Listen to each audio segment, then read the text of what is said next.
Holy mackerel. I'm Zach Joyner, your friendly neighborhood host. Welcome back to another episode of the Spideydude Experience. We got the Christmas tree in the background. That means it's holiday time, and we got lots of reviews and gifts. We got a gift from in form of news that we're going to be talking about here tonight. Not just reviews, but we're going to be talking about some potential news. So we hope and trust that you guys are watching along with us. Welcome to the show if you're watching us live. If you're not watching us live, you should. You can head on over to our Facebook page and then our Twitter page as well as here on YouTube.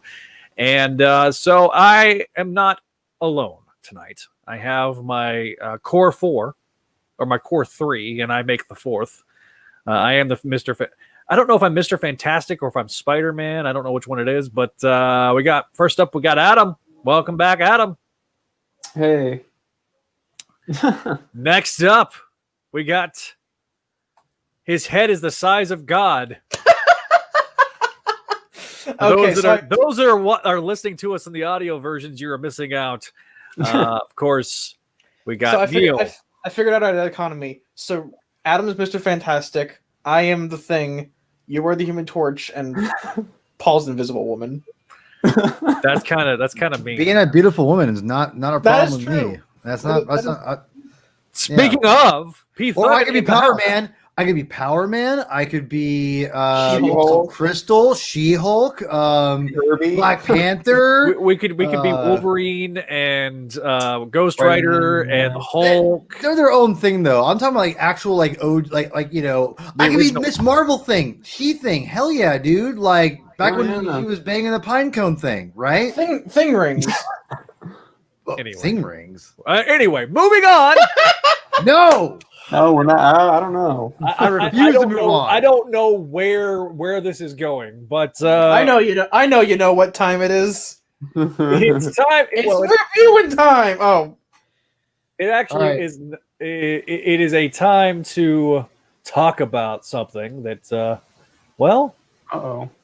We had some breaking news yesterday, and if you've been hiding under a rock, you wouldn't know. But if you went to Spidey-Dude.com, you would have seen this because I did report on it.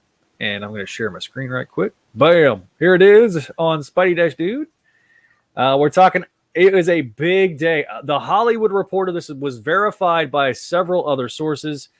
Alfred Molina is back in a Spider-Man film. Now, he returns as Dr. Otto Octavius, the villainous Dr. Octopus. Here's what we don't know. And I know that there's been some on-set reports that have said that he is, just like his Raimi counterpart. We don't know this yet. We won't know more until we see a trailer. They're just now filming in Atlanta right now. But he is on set. We do know that. Any other reports of anybody else that's on the set is not accurate until we find out more, okay? Nope. Not until we get like principal photography photos. There's been leaked photos of Molina on set, and Marvel is notoriously hard to get stuff. Okay, I did see that there was some stuff with Kate Bishop, Haley Steinfeld, Hawkeye. There is some stuff going on there. If you haven't seen that, check it out. But looks pretty good. Yeah, it does. Reported by the Hollywood Reporter. They were the first ones to report this. Now. They did update their story because they did add some more stuff, but frankly, is Jamie Foxx returning as Electro? We don't know. It's very, very inconsistent, very, very hit or miss whether or not he's going to be coming back. At one point, he seemed to confirm it, and then it was not confirmed, and what? I don't know. So nobody really knows yet.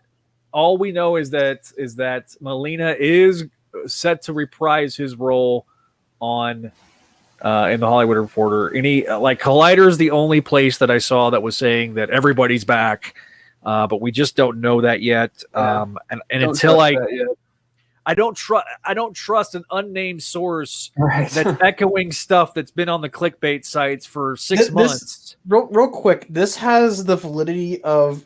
Dude, my uncle works in Nintendo. Trust me. Yep. Yeah, and so one of the things that I've tried really hard over the years not to do is to not sit there and speculate on rumors and innuendo until I have more substantive information. So, especially when it comes to these films, there's a whole industry of clickbait sites that sits there and says, "Oh yeah, I know my you know." Again, Marvel is notoriously coy. If we're going to learn anything more this week, it will be tomorrow. Disney has their virtual investors conference call that is going to be happening tomorrow, so that they're going to probably give some firm updates as to when the Disney Plus stuff's coming. I'm sure they're going to have some news here and there. So if there's any Spider-Man related news, I will definitely be breaking it on our social medias and on the front page of Spidey-Dude.com. Gentlemen, we'll go around the horn. We'll start with Adam. Adam, what do you think? Alfred Molina back as Doc Ock. Thoughts? Well, let's see. It's interesting. I mean, I'm hoping there's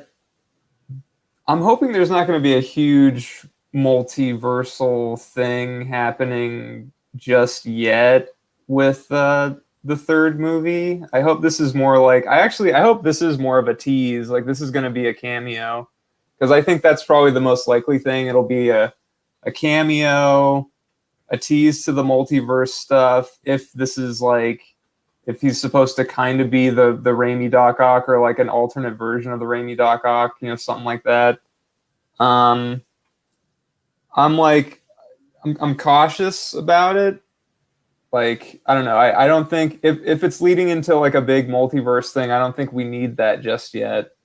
So I'm with you there. I don't want to see a huge multiversal type situation where, frankly, to me, it's too soon. I'd rather them deal with the ramifications of what happened at the end of Far From Home. Oh yeah. By the way, hello, SoFlo. Well, no, but Zach, that's hard. Yeah. No, but my point being is that I'd much rather them go after that aspect. I don't mind them bringing back the actors to play the MCU versions of these characters. I don't have a problem with them bringing Jamie Foxx and Alfred Molina back. Obviously, as I joked in my article, I said that that you know, Willem Dafoe as the Goblin, but that seems like he's a bit underwater at DC right now. Also manning a lighthouse. So yeah. So definitely, but I wouldn't mind seeing Thomas Hayden Church back as Sandman. I wouldn't mind seeing, you know, those guys reprise. You know, I would mind Topher Grace coming back as Venom. Let's keep him far away. Well, they already bring him back. No, I'll say this: they already have a Venom, and it's right, yeah, they do, you know they already have a Venom. It's knock the devil in, man. Yeah. Yeah. Okay, so listen, this is a whole thing. I, for one, and a lot of people know that, or who might listen to the show might know I am on the MCU fan show with my good friend Sean here, and we haven't talked about that. And I'm just going to say this right now that I like where they're going with it, because we're getting something different, and I don't want the same things. I think, man. I don't want the same things all, you know, again. And I like the fact that they're maybe exploring the Spider-Verse. And I think that I don't think Kevin Feige is going to produce something that's basically just doing Spider-Verse but live action. That's not going to happen. I don't think so either. I think that they are. I mean, look, they are doing something with the multiverse with Doc Strange, but everything that I saw with the Doc Strange stuff was rumors and innuendo. I don't see anything concrete. It's saying, Holland, they're filming these all at the same time, and they're filming in within the greater Atlanta area. So, like, I'm not surprised that you know Holland shows up on set. and to hang out with Cumberbatch, because I know that they became friendly during the Infinity War and Endgame shoots. So, like, we don't know anything yet. We haven't seen a trailer for anything. My personal theory is that like Doctor Strange will have like the multiverse bleed, and then like Alfred Molina and Fox Electro will will sneak in during the fallout, and then they're going to show up in Spider-Man 3. Man. I don't think so. I think Spider-Man's going to be traveling. I think that's what he's going to be doing. Straight up. Well, somebody's, I've seen the phrase "home run," which is an awful name. I'm sorry. Spider-Man fights the Sinister Six in a battle of baseball. Yeah, like on equivalent of Space Jam. We don't know. Again, we don't know who the villain is. We don't know anything yet. And until we learn something, until we see a teaser, until we see a poster, until we see anything, it's all speculation. The only reason that I'm even reporting on Molina being cast as Doc Ock is because it wasn't just Hollywood Reporter, but Variety's own sources says, yes, that's true. But Zach, here's the thing though, man. Like, let's be real. When there's smoke, there's fire. And we're seeing all these different people return. And unless they pull a JJJ from Spider-Man Far From Home, and it's basically an iteration of the same character, just a little bit different. I mean... Go home, you're drunk. What? Brinkman put, Spider-Man, go home, you're drunk. Well, but you get what I'm saying though. I think that there's gonna be, like, to me, with all the rumors about Maguire and all these other things we're getting, like, they're not just floating out of midair. I did reach out to my sources, sources that I've been working on developing, and they did say, look, they didn't know anything for sure just yet. They think that the Alfred Molina thing was legitimate, but they haven't heard anything concrete. They've heard ideas being thrown around about possibly bringing people back, but that's it. I think they overestimate just how much a 45-year-old Tobey Maguire wants to be in a tight Spider-Man suit. Guys, again, like I said, the guy's 45. Look, I've literally watched clips of Power Rangers where Jason David Frank. Not Jason David Frank, but Austin St. John shows back up in the Red Ranger outfit. You're like, oh, no, what are you doing? And I don't disagree with Tevia. Tevia says, why are we doing Spider-Verse early? I honestly think that Sony wants to do Spider-Verse. I think they do because they saw how much success they had with the animated cartoon. But I want to see a great Spider-Verse 2. Yes. And let the live action let Holland Man be his own idea. Exactly. But because right now what we're experiencing, and I know that we're going to have some disagreement here, Paul. Oh, but we do. I like Tom Holland. I haven't necessarily liked his solo outings. I've liked him better in the Avengers movies than I have in his solo films. And he's so Iron Boy. I'm not to that point. I try to play devil's advocate with that because of the foundations. Okay, you can't. And to the comic book fanboys, I love you because I am one of you. I am amongst you. I am you. Fanboys. Everybody here is a comic book fanboy. But when the foundation of a universe is Iron Man, everything's going to kind of spring out forth that way. But he replaced Uncle Ben. Why doesn't he see Uncle Ben when he lifts up the rocks? I really would like to have had an Uncle Ben. Yeah. I do think that is something that's fundamentally missing. Trilogies. No, but even if it's we had a barely again. I look at Spider-Man Civil War and I'm like, okay, Captain America Civil War. Yeah, Captain America, Spider-Man Civil War, whatever. Spider-man starts Civil War by bombing the UN. Yeah. So I want to see.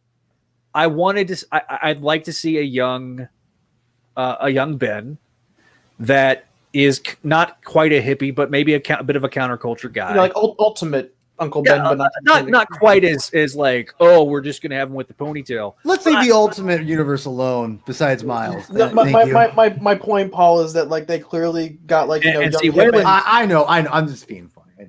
I don't like the Ultimate Universe, the comic universe personally, minus Miles. I like Miles. I don't like that Peter Parker version. That's just me, though. Again, my point being is that I feel like there's certain fundamental things of, even if you had done it like what they did with an Incredible Hulk, where they did the Hulk's origin. Dude, you're about to get kicked out. Then he ends the stream, just goes to fight his dog in the stream. You tell that dog what's up. I'm gonna take you outside and show you. He's just trying to voice his opinion. I know. I'm gonna take you down to Chinatown. It's not an episode of Spideydude Experience until Waylon shows up and says hi. Yeah. Travis here has a great point though. Want Miles before 3 Peters, and I think that's fair. That's fair. That's a fair thing to request. Personally, I have a certain. I would like that, Tevye. I have a feeling about this, and here's my thought on it. So back when Miles was first created, he was essentially Diet Peter, and then he's evolved into his own character since then. But I'm thinking I don't like Diet. I don't like that Diet Peter, but that's your opinion. But my point is, like, once he transferred over, and then they went backwards, and then when they made MCU Peter, they made Diet Miles out of Peter. Yeah, I mean, I think it's like imagine carbon dating, or not carbon dating, Half-Life. Like half-lifing radioactive materials. Like you get like half of the original, and then you have another decay period where you have the follow-up, and so you have essentially like a quarter of the character in Holland Man that you get out of, like, your traditional Spider-Man you've had around for 50 years. And that's not a dunk on Holland Man, that's just the limits of film. And I kind of feel like that they were trying to do something different. I'm fine with them doing things differently, but I just feel like there's certain core things, even though if we can see Batman's parents getting killed 17 different ways, I think we can see Uncle Ben getting shot in the credits and moving the hell on. That's fine. That's a fair criticism. That's the thing. Like, you don't need to like devote a half hour or an hour of the movie to it. If I recall, to be mentioned in a way. If I recall, one of the original plans for Age of Ultron, and I need to go back and clarify on this, but one of the original endings for Age of Ultron was Captain Marvel and Spider-Man just show up, and they just we're gonna ignore the origins of the stories. We're gonna deal with those later. I would have been fine with that, to be honest. Like, Spider-Man and Captain Marvel are just there. Like, we've established Captain Marvel maybe less so, but Spider-Man is so well known as a brand that he could probably just show up and no one would care. I agree with that. Yeah. Well, that's what basically he did with Civil War. Yeah, I mean, and that's. But again, I just want. I don't need an hour long part of the film. I just need a flashback to saying, just like what we get in the comics, where it's like, hey, I made a mistake. I did these. I tried to make some money. Like, even what Spider-Verse did, where he basically just says, with great power comes great responsibility, using archived stock footage, and then it's just like, hey, let's go with the plot. And I think that's fair. That's a fair criticism. But at the same time, I think that Peter does have new mentors, even in the comic books. I mean, and Far From Home, to me, the last 5 minutes felt like a Spider-Man movie, because we had things like J. Jonah Jameson. We had him in New York. We had web slinging. We had web slinging. Yeah. It felt like I was like, oh, this is the movie. This is the movie that I really wanted. And I was like, Can I confess something? So I really liked Far From Home, for the record, right? And I raved about it. I loved it. I bought it on 4K. I have not watched it once. Not once. And it's weird. I don't understand. Here's the thing: is that this is symptomatic of the MCU in general. So this is not just John Watts' Spider-Man films. Right. There's very little rewatch value in most of them. Like except for a handful. Like Winter Soldier is a film that has a lot of rewatch value. The Spider-Man films are very surface level, and there's a certain charm in that. Like, there's not a whole lot of, like, I agree with that, digging through and like having to introspectively analyze Captain America as a character, but it's just not a film you go back and rewatch. Well, I will say this: Homecoming, for me, really quick, Zach. Homecoming, sure. I freaking love Homecoming. Like, I will defend that movie to the death, and I think that there's Keaton's Vulture is fucking amazing. like straight That's up. getting demonetized. Damn it. Ooh, sorry. Yeah. Sorry. Well, I make sure not to put the on these episodes. I try not to put like when we're live. I don't put for kids, so it's fine. But I do think that like the MCU has a problem with like the rewatchability factor of their movies, and it just so happens that we have that because we are a Spider-Man podcast. That effect is more easily noticeable when we talk about the Spider-Man movies. But I'd say that overall, it's symptomatic of the Marvel formula as a whole. But also now having everything but the Spider-Man films, obviously being the lone exception, but having everything on Disney Plus now, I think does change the game because I can sit there and watch any of the MCU films at any point in time, no matter where it's at.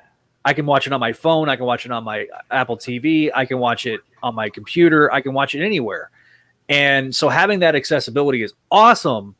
Whereas before, some of it was on Netflix, some of it wasn't, some of it's on Hulu, some of it wasn't.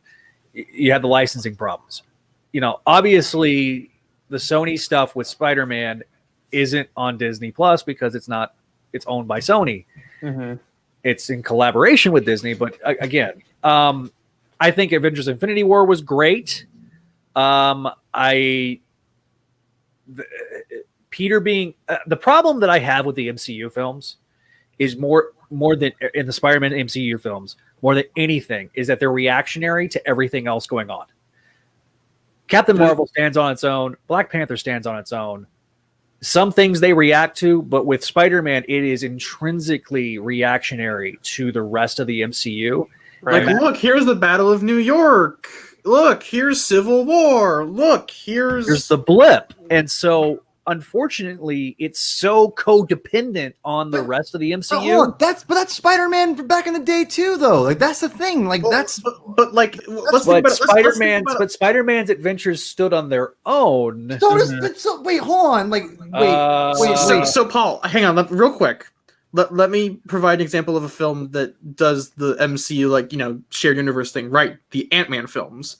Because while Ant-Man is somewhat reactionary to the events of the rest of the Marvel Cinematic Universe, he goes to Avengers HQ and he gets locked in his house for violating the Sokovia Accords, the rest of the film isn't inherently reliant on those specific events. Like he can still have his wacky ant adventures outside of directly reacting to the events of the other films. But to me, the Vulture is totally independent from. I mean, he was a Stark employee. He wasn't. Not Vulture. Are you talking about Mysterio?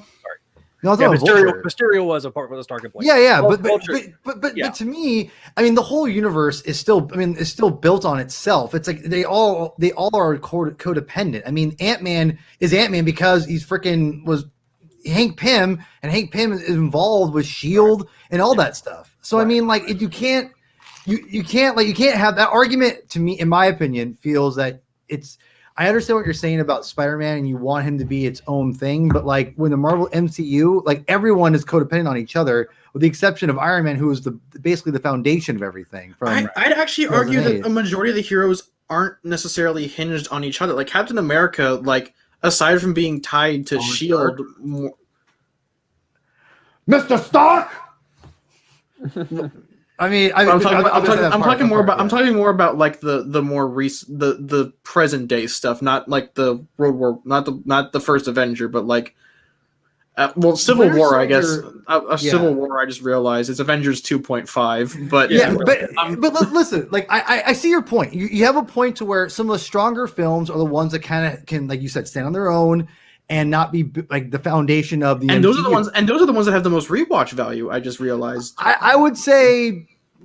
Yes and no. Winter Soldier is an all-timer. Like Winter Soldier to me is an all-timer. That's an outlier. Captain Marvel, I can see 2 or 3 times, and I'm like, meh. Doctor Strange, I can actually watch quite a few times. I love Doctor Strange. Doctor Strange. Actually, no. I love Doctor Strange. I thought I loved the. What's wrong with Doctor Strange? Doctor Strange is the most boring, mundane movie, and then like Doctor Strange was an Endgame and was amazing. I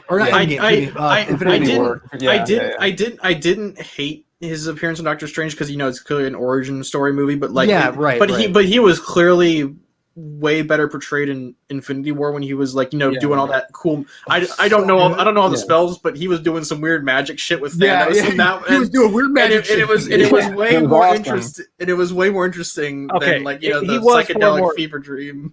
Look, for me, like I felt like Doctor Strange, the first Doctor Strange film, got the psychedelic, trippy, acid trip part of Doctor Strange Yeah. right. That's And not that a was whole movie, something- though, Zach.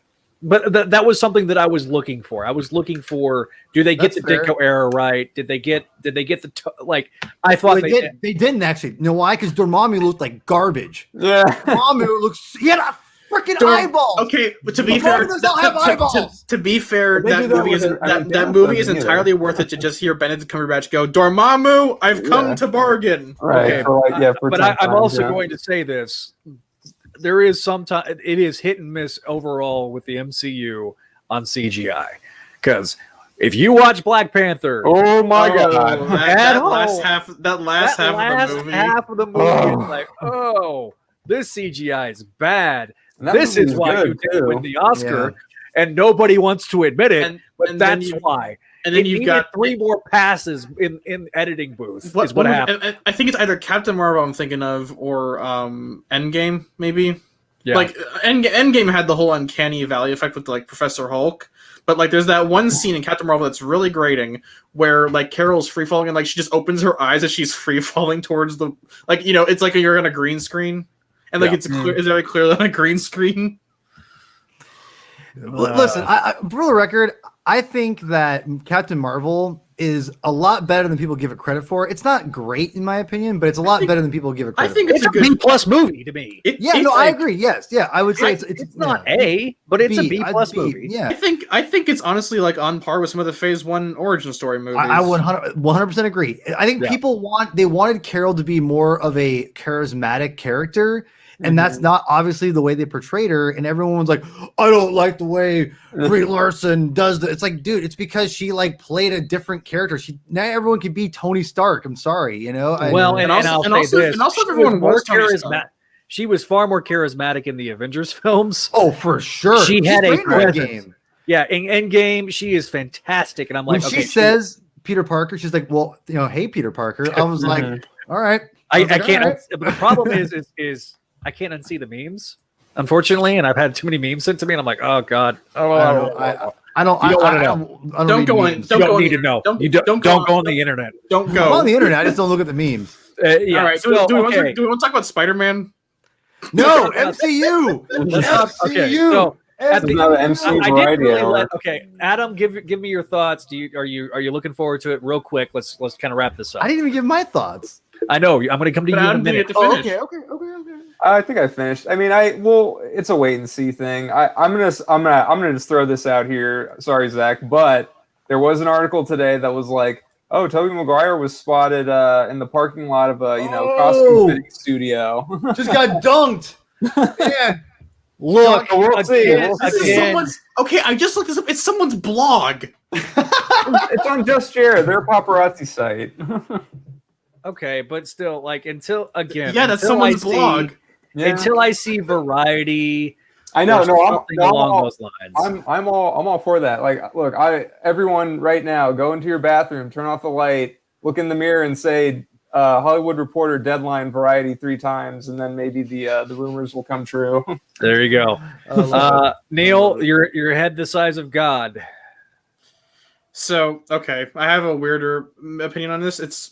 I Yeah. honestly don't care about any of the movies going forward. Like the most interesting stuff for the MCU for me is on the Disney Plus shows. Like I totally I- agree. I I totally hear agree with that. the only films that I care about are the Black Widow movie and Eternals. Moon Knight, Other baby. than that, Dude, I saw the leaked Eternals Marvel Legends, and it just did not give me any hope.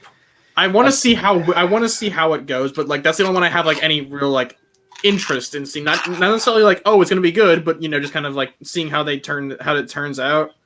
But I have infinitely more interest in like Falcon Winter Soldier and WandaVision than Yeah, I me do in like Spider-Man 3 or Doctor Strange doing multiverse stuff.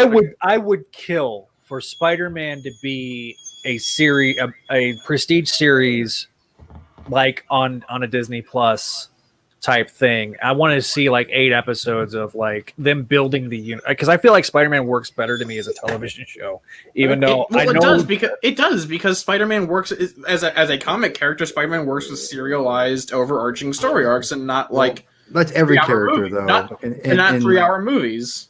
But I mean, with I think Spider-Man in particular, but I'm thinking of Spider-Man in particular because like with Captain America, you can tell a condensed 3-hour story, but with Spider-Man and like the longer term drama of his life, that needs more time to pad out. I would obviously love that. That'd be great. Like I remember, was it announced? It was like back on Amazon Prime, they're doing like a Silk series, and I'm like, this should have been like a Spider-Man show because this is the perfect format for it. And in some ways, they might have gotten Silk right before they got Spider-Man right in terms of his medium. Mm-hmm. Yeah. So, all right, Paul, I'm going to let you close this segment out. Thank you. Neil's about to die. God, Neil, God. Death comes for us all. It's coming for me the quickest. Oh man, fair. You're the youngest too. You first. Yeah, you first. No, I think this is I think this is exciting. To be honest, I like it. I second what Adam said. I'll just say that. I'll second what Adam said. I'm excited. I said I was stoked wait and see. So we'll see what happens. But you know what? Anything. It could be anything at all. Yeah. It could be good. It could be bad. And you know what? To me, I think we're almost back to getting, I think, a very basic Spider-Man story soon after Holland. I hope so. I really do, because I think this is like kind of like I want to say the calm before the storm, but this is going to be, in my opinion, this is going to be the Spider-Man that's going to be really zany, and it's going to be out there. It's going to be completely different, and people are going to be then ready for a more typical Spider-Man, whatever it be, even like what Neil said, TV series or a movie.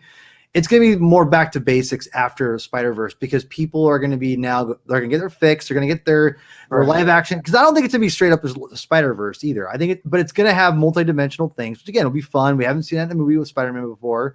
We'll get that. So then we'll go into the next film or whatever, and it's going to be a little more, probably more back to basics. And I think that's fine. But because let's face it, I don't want, me as a hardcore Spider-Man fan, I don't want to see the same 6 films we had before this, or before the Homecoming and Far From Home. I don't. I want to get some. Honestly, I'm embracing this whole multi-dimensional thing for Spider-Man, because frankly, when we were kids, Zach, we didn't have that. Spider-Man was a New York superhero, which is fine. It's great. That's what I grew up loving and still love and want that. But it's nice that we're branching out and having him be a little more cosmic. I like it. Give it to me. Zach, you're muted. Zach, you're muted. There he is. My problem is that I feel like more than any other Marvel character, New York is an intrinsic part of the character. Sure. It's not just Queens, it's New York City. Because he's only in Queens in the 616 for what, 27 issues. I guess, yeah. You know, he goes across, but like he starts college, during the Ditko era. Yep. And he's in college the rest of the time, and he's even, in his graduate degree right now. So I feel like that over the publication history, this notion and this deification of the high school era, and it's almost fetishization of the high school era, goes back for 20 years. I mean, it started with the Quesada and Ultimate and stuff like that. But before that, most everybody that was reading Spider-Man was in college. Like Spider-Man's heyday was with college students, not high school students. It was college students. And we also have that for 6 films. Yeah, okay. Yes and no, I guess. And I'm okay with a couple of films exploring high school, but I'm ready to move on. You were gone taking care of your dog when I was saying this, but I was saying this is the last hurrah of, I think, this whole different kind of Spider-Man, because I think they're going back to basics after this, because it's kind of the natural thing. Let's go back to, people are going to be ready for more a basic approach to Spider-Man, whether it be a TV show or a film or whatever. And I think that's fine. But I also embrace when we get something different, because I don't want to see again, before Homecoming, the same 5-6 films, whatever, over and over and over again. I want to get something different. I'm very thankful we're getting something different. So Tevye, I like Silk. But then again, my opinions never really amounted to much. So, Well, I like the Silk character. yeah, got some mac and and I cheese. tried doing the tags on StreamYard, and it didn't quite work. Tags So- for Silk. No, All on predators, sexual predators out there. That's why. So Tevye was like, "Who cares about Silk?" There's a guy right here that cares about Silk, and his name is Neil. So I like Silk too. I mean, it's. Paul and I are two of her like 10 fans. So She has more than 10 fans. I'm joking, but like relative I to just like don't. Spider. I just don't, the only thing I don't like about Silk is I don't like how they like. Made her like the sexual counterpart to Peter Parker. I don't like that, and I don't like that they like had her get bitten by the same spider. I think that's kind of. I like that. I thought that's creative and cool. Personally, I didn't like it, but like they've more or less. we're going to ignored it. debate that in 2021, buddy. Oh, we will. But like, I didn't like it, but they've kind of ignored it since then. Yeah, I guess. It doesn't really matter anymore. But you know. See, I like it when things are tied together like that. I really do. I mean, that's why I like JMS's run. You know, where he made the spider way more. You know, I mean, that's, No, you're fine, man. Speaking of No. the JMS run, Let's talk about comics. let's oh, talk about some comics. All right. What are you doing? Why are you eating right now? This is what Neil does. At least he doesn't have a bed behind him anymore. Yeah. I liked when he was all snuggly in his bed. That was hilarious. He's like, Yeah. That was I'm gonna take some of the highlights of like the early episodes was just me crawling into Yeah. bed and being done with the world. You're probably right. It's all downhill from here. oh, Man, oh, God. so we've been kind of fluctuating between 8 and 10 people. So hello, 8 people. Kind of gonna go through a little bit. High We got average of 9 people. Yeah. you guys need to comment more. If you're in here, just say hi at least. Yeah, Like my boy Tevye Justin was there. asking about Avengers Endgame. What about Doctor Strange? Justin Shield says, hey, Paul, it's me, Burn Notice 56 from Twitter. Hi, Burn Notice 56 on Twitter. Travis Pipes 3, he's not on there anymore. He's like, I agree with Zach. Doctor Strange was really respectful of Ditko. You just called Travis out. No. Like He's not on here anymore, but screw you. well, according to my little eye over here, I don't have anybody on Twitter right now, but Tevye, Smokia, Dormammu, I've come to bargain. In game, yeah, Smoka.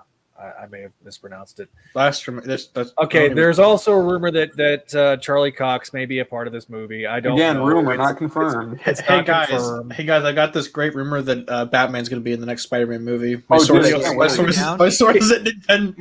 Nintendo told me. Damn Mateus, dude, and Mark Bagley adaptation of Carnage and Joker. Hell yeah, dude. Give me that. Yeah, SoFlo is excited. With Woody Harrelson. High school era has just been dried out. Personally, want Peter Parker to be going And to be Joaquin adult, Phoenix. a teenager, or have him married to his wife, Dude, that Mary would be Jane. crazy. Okay, You get Tevye. what you fucking deserve. What the actual F, dude? We're fan casting the Jam Damateus. I'm not fan casting. That is, he was Joker. I know. He was Joker. But it's not going to happen. So it's like Who was? No. Just no. We're moving on. All right. It's comic books. Jesus. Holy crap! This went off the rails. That was perfect. That was perfect. All right. Let's talk about why we're actually here. Yeah. So obviously we're going to be covering that. four issues tonight, Here we go. and No disturb, please. Yeah. Copyright strike. Yeah. Yeah, well, that- we that- want to hear that terrible song. Wait. Wait a minute. Who actually likes this? Who likes that song? Not me. Zach? dude, I'm staying the hell out of this. Like, Who likes Disturbed? I like this. I like some other. They had a couple good covers. Their cover of Sound of Silence was great. Yeah, their cover of Sound of Silence is awesome. And, Okay, it's okay, Paul. You're allowed to have your own trash opinions. We're allowed to have. Oh, I mean, Okay, whatever. Paul, we'll talk about good music later. Yeah, see, Adam and I have already bonded over music. I know this guy's legit, so I'm good. I'm good. all right. So, picking up where we left off with 51, issue 51, last episode, and so now we're at 51.1 LR. Yeah, lure. 51. I don't remember this being. I don't remember this on Sesame Street. You yeah. spoiled it. What the hell, Zach? What are you doing? Spoiler. Man, your recaps are getting better. I love this. There We're we going go, right to the last page. I like this. Perfect. All right, next issue. Let's go. All right, go on issue 52, baby. Let's Yeah, go. here we go. All right. You guys are killing me. All right. So anyway, Last Remains, written by plot by Spencer Rosenberg is the one that Matthew Rosenberg does the scripting. We pick up kind of where we're seeing the Sin Eater coming back to life a little bit here and there. Mm-hmm. He still has followers. And... Still has his follower. Yeah, Paul had to nope out of here for a second for those listening to it in the audio version. We're getting a recap of the events of last issue, but not before we see Black Cat, and she's kind of doing a bit of a recap of her own, and Dr. Strange shows up at Black Cat's house. Really nice. I like this. I like this splash page. Yeah, that is a good. I love the art in this. I love the art in the LR issues. Like it's very anime-ish, and I'm okay with, but I'm okay with it. Meanwhile, Mary Jane is on the George Washington Bridge. That's not ominous at all, but she's kind of doing a recap of the events of her book for a little bit. All right, bridge time, baby. Get the gobos out. But not before we see a giant car hit Mary Jane's ride share. Everybody starts freaking out because the spiders are starting to attack the rest of Manhattan. I gotta say, like, it was a little early to have this opening salvo, but I love the framing of it. Like, this is when Kindred clearly has him under his control, and while he's not directly threatening Mary Jane, he's kind of like I'm gonna shift all these little events just so I'm not directly responsible for killing her. If she dies, it's not my problem. Yeah, I'll bring her back. She'll get better. But Doc Samson. Yeah, exactly. Or Doc Sasquatch. Joe's reasonable. So yeah, blows a hole into a space station. But anyway, that's another book. Absorbing was a VIP of that issue. Yeah. So meanwhile, we then get to a point where Norman Osborn's helping Mary Jane Watson. Sensitive Norman's back. So Norman has rescued Mary Jane. Meanwhile, some of the followers get killed and they're being injected. But all of a sudden, we get to the very last page. Speaking of JMS, and it's Moreland. There he is. I remember people were angry when they saw Moreland because they're like, "Oh, I thought he was gone forever." Yeah. So we then get to issue 52, but I'm going to make sure before. Oh, there. Yep, we're at issue 52. I wanted to make sure we weren't at the last page like last time. All right, issue 52, cover by Gleason. Gleason. Yes, Gleason's in here and he's actually the one doing the artwork for this issue. Last Remains Part 3. So we kind of get a little bit of fearful symmetry vibes over, like what's going on. He's killed Mendelstrom. He's killed Mysterio. He's let loose the Sin Eater. He's done all these things. I don't know if I mentioned this here, but I think on a different podcast. But I mentioned that it's a very good note of continuity that Peter never saw Mysterio come back. Right. Yeah. He only saw Kindred through. He only saw it through Kindred that he killed Mysterio. So like him still thinking Mysterio is dead. Good continuity touch. Mm-hmm. Yeah. So, Kindred basically is like, look, his motivations are kind of starting to be revealed here. He's talking about it's time to face the truth. It's time to consider this an intervention. And he starts going through, and you got George Stacy, Gene DeWolf, Marla Jameson, Flash, Gwen Stacy, and Uncle Ben. And he talks about how their family, their kindred spirits, and this is just a big old splash page where Peter Parker's mad. Awesome. This was a gorgeous. Like they need to make a picture of that. Yeah, and so then the fight really kind of begins, and and at one point he's like, wrong question. It doesn't matter who I was, Pete. It matters what I've become. All your ghosts live on through me. For all you know, I could be sitting right in front of you. And then they immediately pivot to Gwen. You're thinking, oh, maybe what? All the people, there were people who thought it was Gabriel Stacy, and they're on par with the people who think it was Gwen. Just stop. Yeah. So again, the fight continues to ensue. Peter's getting his butt kicked, and at one point he gets thrown through a mirror, and Peter lands. Great And, splash. great splash page, and he starts seeing all this destruction. And he's like, "I'll do anything. Just kill me, take me, do whatever you got to do." Let them go. And he's like, "You know what, Pete? You've got a deal." And He brings him back to normal, but then he puts his hand up, makes everything normal again. Everybody's like kind of like everybody's good. Peter sees that everybody's good. Gwen looks like she's having a stroke. Yeah. and then all of a sudden, snap, crackle, and pop. Peter Parker is dead, it seems. Dun, dun, dun. But first, An LR issue. we have an LR issue. Which, A Larry issue. I love this cover. I thought it was great. That's good. They had blurred out Yeah. this part of the cover. It's kind of obvious who it was, though, if you looked at the pans. Yeah, if you looked at it close enough, obviously. But it was Black Cat. I'm really impressed. I went to go take a piss, and you're already on like the third issue. That's really impressive. I just want to say that for the record. That's really. I thought you'd be still on the Maybe first you should issue. Maybe you should go take a leak more often there, Paul. Ooh, Anyway. that's fair. Guys, the ongoing is over. Spider-Man's dead. Yeah. Yeah. When does Miles is the main character of Amazing Yeah. Spider-Man? Amazing. Oh no. Yeah, so we cut back to Ravencroft, where Mary Jane's awakened, and Norman talks about being in safe hands. Fallen Order Part 3. You forgot to mention the Sin Eater's goons are stealing some stuff. Yeah, the Sin Eater's goons are going after some stuff, and we'll find out what that is here in a little bit. Everybody's afraid of the spiders because They broke a bridge. they broke a bridge in half. Yeah. Which if this was actually New York, this bridge would. I think if this is the Queensboro Bridge. I think this is George Washington.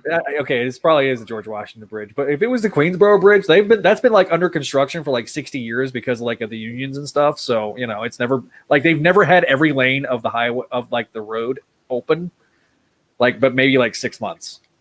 My ex roommate told me this long old story about it. But then a big old splash page occurs because we got Doctor Strange. Whoa. He's kind of No. coming to fix things. Meanwhile, Mary Jane is pissed. Doing cool magic stuff. Cannot stand the fact that she's in the same room with Norman freaking Osborn. When she uses his lamp, by the way, and hits him, that's so MJ. I love that. To me, MJ don't take no BS, man. This I love that about her. this is the woman that you literally beat the crap out of the chameleon with a baseball bat. Also, in one of the few times Bendis got a characterization right, she beat up Madame Mask with a microphone stand. Oh Yeah. yeah. Wait, in the Iron Man run? Yeah, in All New All Different. Wasn't that the first issue? Fifth, it was. Fifth issue. Okay. Anyway, so Norman's like, it's Harry, and that gives kind of Mary Jane the reason to pause. Meanwhile, everybody starts gathering back up. Black Cat shows up with the rest of the group. They were trying to sit there and it was all us, wasn't it? It was meanwhile, while Doctor Strange is fixing the bridge, he sends his astral plane self over to talk to the rest of the group. That was great. It's like a drone.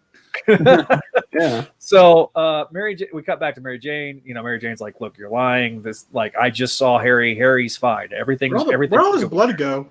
Where'd all the blood on his face go? Because remember, she beat him with the lamp and he was bleeding. It's his healing factor. Is it like the magic? Is it like the magic wipes?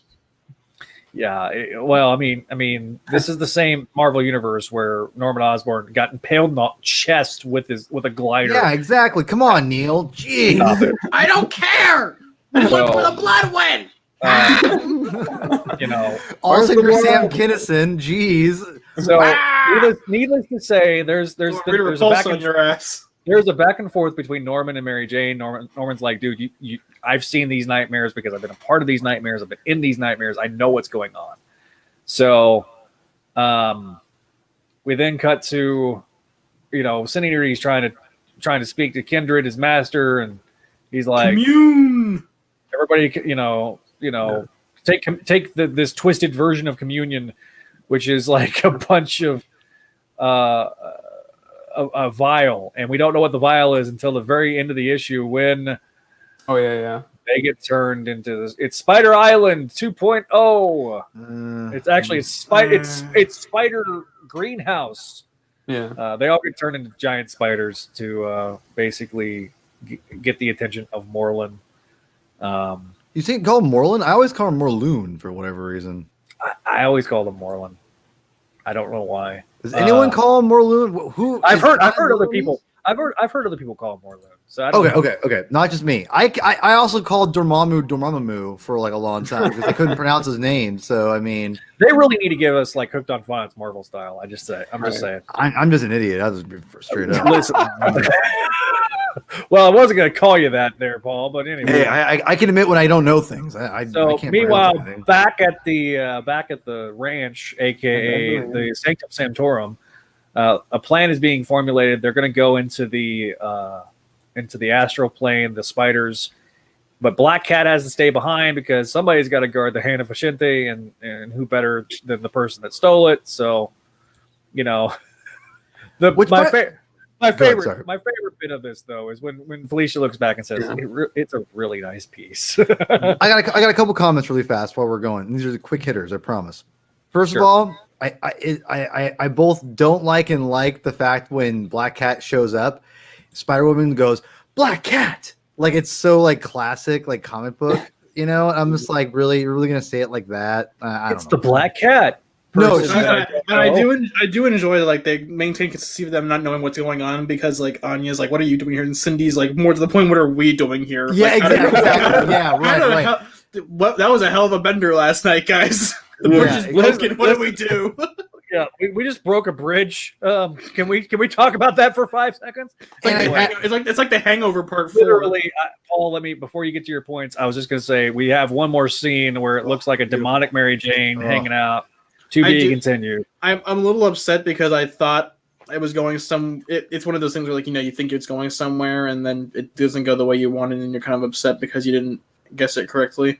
Yeah, and here we are, issue 53, with a lifeless Spider-Man being held up in triumphant fashion by Kindred. Great cover. But I will let Paul. You may talk. Oh, I was just gonna say. I'll save it for the review because it's about the artist and I want for the LR issues. So I'll just wait. I'm sorry. I also want to make a quick comment. Speaking of artists, because Patrick Gleason can't finish an arc to save his life, stepped in. Yeah. So after 3 issues, I love you, Pat Gleason. Please don't. That's not meant to be mean. That's just objective fact. Yeah. So objective fact. Probably the quickest read of the issue for sure, because like two to three pages of it are wasted on just silent 6-panel grids. But I do hold on. But I don't think those are wasted though. Yeah, I would agree. In my opinion. So okay, obviously big change in artist between Patrick Gleason and Mark Bagley, but Mark Bagley comes in. Yep, big change. To potentially, well, I think Gleason comes back for the final issue. So he does. Okay. So he'll wrap the story up. But we are now. This is the apex. This is the height. This is the big issue. Here we go. This is where Peter Parker finds some stuff out. All right. So obviously Mark Bagley and Nick Spencer are the artists, and John Dell is the inker. So. Our issue opens. Let me minimize right quick. All right, the issue opens with a 9-panel grid. Where Watchmen, we see, baby. Then we have a 6-panel grid, and then we have a single-panel grid, and it's just Kindred looking over Liz and Normie, and the big lightning strike in the background. And kind of looks at the dialogue. I do love the dialogue a bit. Yeah, it kind of looks a little forlorn. And it's like kind of sad that he's doing what he's doing. But here we are, Last Remains Part 4. We then cut back to a similar scene where Peter Parker wakes up and he's at home. He's walking down the stairs and he's good morning, afternoon, Tiger. And then it's Aunt May. Huh? in a scene that's very reminiscent of Amazing Spider-Man 545. At least the back half, yeah. The final scenes of that particular issue. It's he's late for the party, so he then goes to the walking across the bridge. He's like, I remember what day this is. This is the day of the party, and he's like, welcome to the pit house. You're going to miss the best part, And then we have like an evil-eyed. Yeah, that's not ominous at all. That's not subtle. So then, of course, Flash is there, and remember, this is Flash that hadn't lost his legs yet. So we then have Mary Jane, and everybody's like shushing Peter, and he's like, "Oh, surprise!" And then we have Carly Cooper and that smug grin on her face. I've been pitching the Carly Cooper Agent of Kindred theory for a while now, and that smug look on her face does nothing to convince me otherwise. So we're getting the surprise party, obviously, and so that I just wanted to show that little bit. Kindred then cuts back, and he sees Normie, and he's walking out the door, and he's walking back into the mausoleum. It's like he has this interdimensional portal. It's like a portal. It reminds me of the Krakoan gateways in a weird way. Yeah, so Peter Parker is laying You and your X-Men is laying at the tomb, like almost like a sacrificial lamb. Peter's still re-experiencing the events of ASM 545, the very end. And so, heads up, kids. Speak of the devil, and it's good to be good to be back. Everything's back, and what did it? Lily Hollister, yeah. So Lily Hollister makes a cameo appearance, but seen her in a while. Yeah. So good. So Harry, Harry in Dream is talking directly to Peter. He's like, "What was it you said to them, buddy?" He's like, "Come on, please say it. What was it? You know what they always say? Speak of the devil." And he appears, and so that's the moment that Kindred awakens Peter Parker. And Peter Parker is looking, and he's like, you never get used to it. Never get used to dying. But it's totally worth the trip, right? And he's am I the only one who thinks that this didn't need to be a splash page? Which The one? reveal? The splash page where Peter wakes up or comes back to life. We'll talk. We'll talk about that in a second. So anyway, Peter's like, it can't be. I'm sorry, and basically Kindred's like messing with him, and he's like, it's not who I am necessarily. It's what I want. What does he want? Gotcha. What does he want? Because gotcha. Okay, for the record, I thought this looked like Norman. Yeah, we talked about that in the Crawl Space Discord that no one could tell if it was Norman or Harry. I couldn't tell. I was like, wait, Norman? I've got the comparison. If you want me to share the screen, I've got the comparison right here. All right, you got the All right, share screen. All right, hold on. Let me figure this out here. Adam, I just got your title, by the way. That's amazing. The only thing that I think saves this, with for me looking like Harry versus Norman, is the Widow's Peak. Actually, because Harry's Widow's Peak is much thinner than Norman's. It's a lot more pronounced. Oh, come on! Why are we black, buddy? Oh, hold on, Adam. This is a great comparison. Just let me do it again. Is this a Rorschach test? Yeah. What Norman do you see? All right. While Adam's trying to get that loaded up, I'll kind of go through the comments here. Screw Norman Osborn. Peter Parker's dead. Story over. Moreland was a great threat for the first JMS story arc, but he quickly wore out his welcome with every subsequent appearance. Moreland. Agree, disagree with Thinkman. Agree, disagree. Are you telling me the other was a great story? I like the other. It was kind of ridiculous, but are you gonna defend Pat Lee? Am I going to fight you over Pat Lee? Hold on. I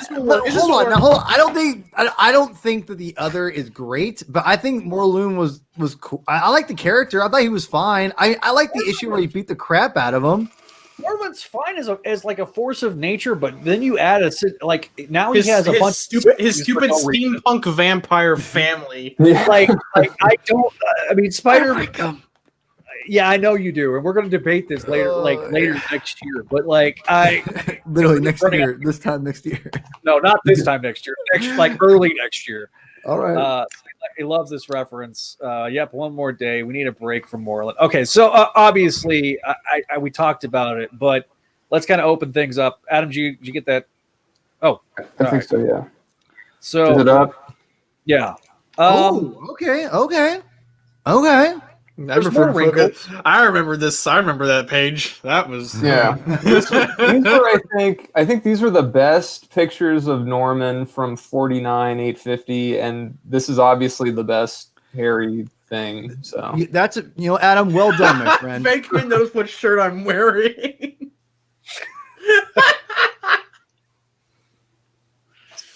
Yeah. He's wearing a Mac tonight. For those that are not watching us on YouTube, and if you're not watching us on YouTube, What are you? why aren't you? Why aren't you? I mean, yeah. I mean, you get to see Neil eat. I mean, what else could you want? it's really riveling stuff. I am the star of Listen, visual attraction. We'll get to that eventually. I'm sure on Make My Mayday. So Neil yeah. eating? no, the Inheritors on with Spider Girl and all that awful stuff. Needless to say, I appreciate you, Adam, bringing this up because this is you can definitely. There is okay. So when I think of Harry versus Norman, I really think of like Sal Buscema Harry, super thick face, super Widow's Peak. Yeah, like that's the Harry I think of. But you can put him in a photon torpedo tube and shoot him at the Enterprise, and he'd hit. And he's like an 80-pound soaking wet. Yeah. You guys recall the life theft storyline where we got to see, Bagley draw the Goblin saying "Gotcha." It really was very reminiscent of what the Harry's face here. So, I'm getting that vibe here. Definitely. So Harry's got a more pointed chin. Norman's got a more square chin. Yeah, a little bit more. Yeah, a little more. More rounded jaw. And as opposed to a pointier jaw. So there is some differences. The problem is that I feel like if he had elongated the jaw a little bit more, made it a little thinner, and maybe made the hair a little thinner. Okay, but still, this was a great look. I thought, okay, they're doing it. They're actually going to talk and address this black cloud that's hung over Spider-Man on and off for the last 10 years, 15 years. So I think we're at 13 now. Yeah. Damn. This year on Stan's birthday will be year 13. Time flies. December 28th, 2007 was my 20th birthday. It was the start. It was the start of a lot of my misery in life. Let's be frank. Thanks, Casada. I was just started living with my now wife, and I remember being all excited about Spider-Man. Like, oh, there are going to be some big changes. It's such whatever. And then I'm like, oh boy, hey, I mean something. And we're getting rid of the marriage. And I thought it'll be back one day. One day it'll come back. So. And today is that day, sort of. And that's when I started listening to the crawl space, actually, because I remember listening Zach and all you guys on the OG show and talking about the first F-bomb ever dropped on crawl space was reviewing ASM 545. So real quick, I want to point out, and because Brad doesn't edit, there was no bleeping, and. It's not an indictment of Brad. That's just how Brad's style is. He likes to do it live. So real quick, since we're talking about one more day caused all my misery, I'm gonna do that image of the history of Japan where it shows samurai and then the bomb dropped on Hiroshima and then anime girls. That's what I'm gonna make one of those for you, where it's you got Zach being happy and then you got Mephisto, and then you got Zach being completely miserable in life. I lost all my hair. Yeah. You look You at me did, like, you did go through a dramatic change, Zach. I will say that. You went through a You went- dramatic change. You went through like the punished snake transformation. Like you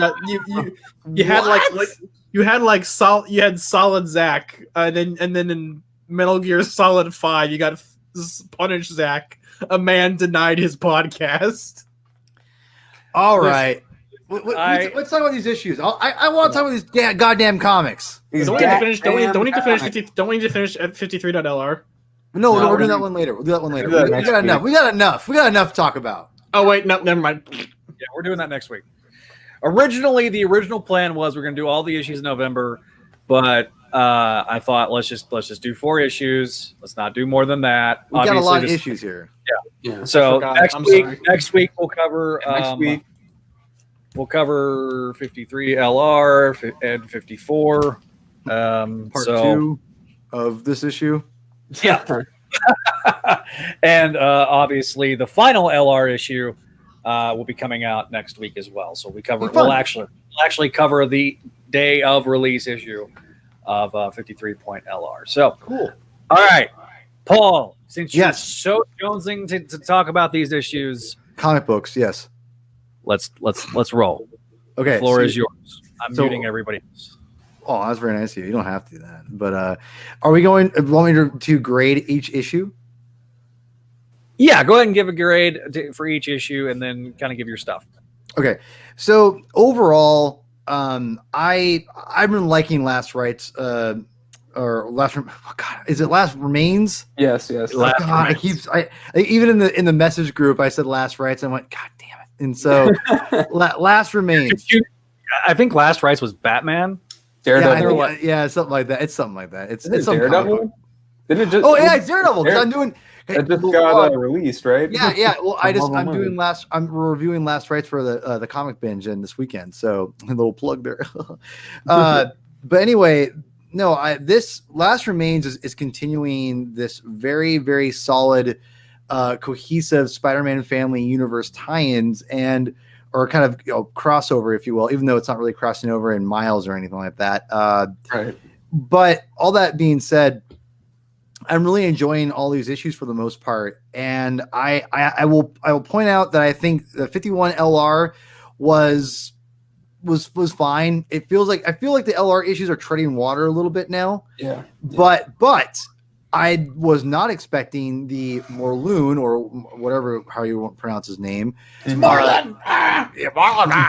No, but like that inclusion really surprised me. I was not expecting that, and I was like, damn. Spencer is literally weaving every aspect of Spider-Man that he can into this. And the last time I felt like a writer was doing that, granted, brace yourself, Neil. Do not get upset when I say this name. Was when Dan Slott did this for Spider-Verse, and he Shut was up, included. Paul. I know. I'm sorry. I'm sorry,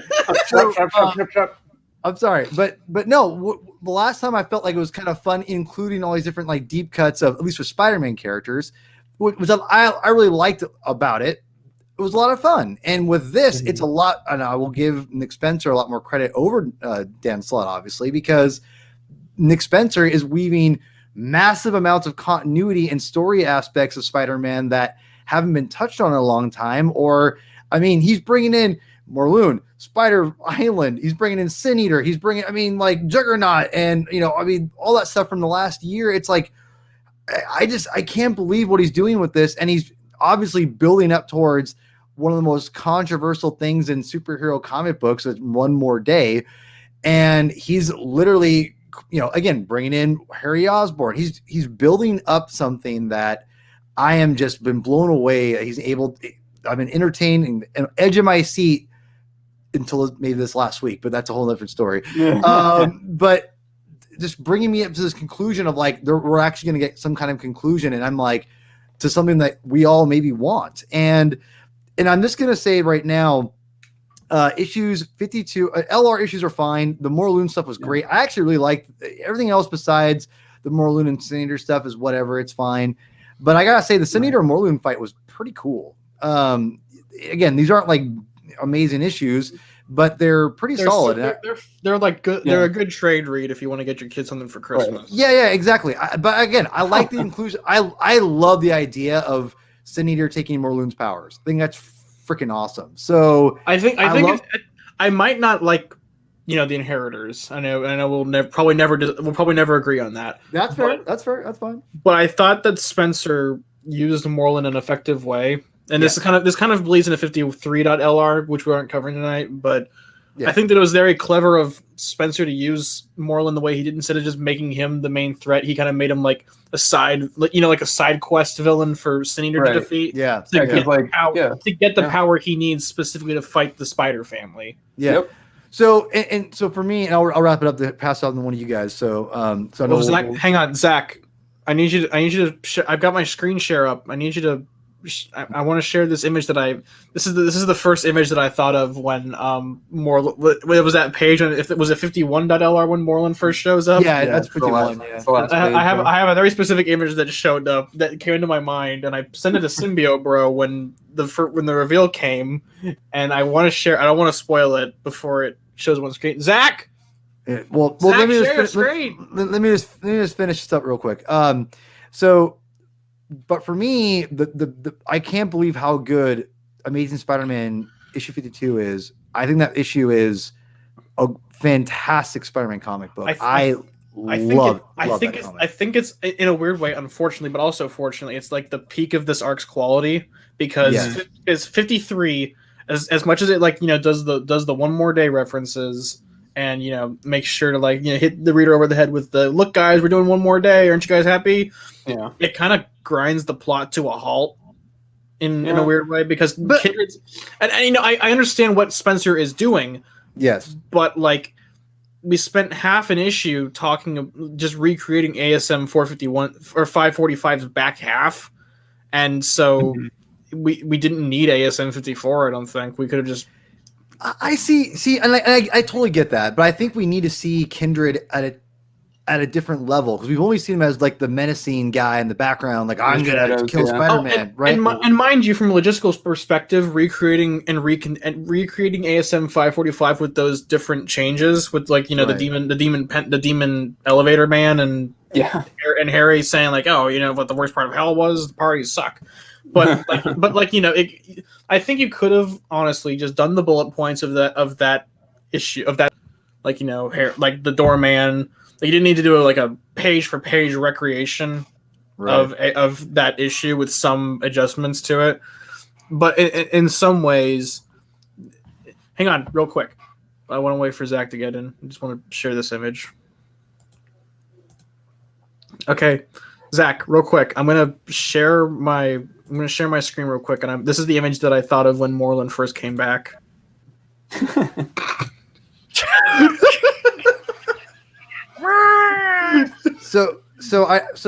just kind of wrapping up my thoughts about again, I see what you're saying, Neil, about that issue, and I know it's funny. I don't even remember that 545 issue. I haven't read it in years, and so.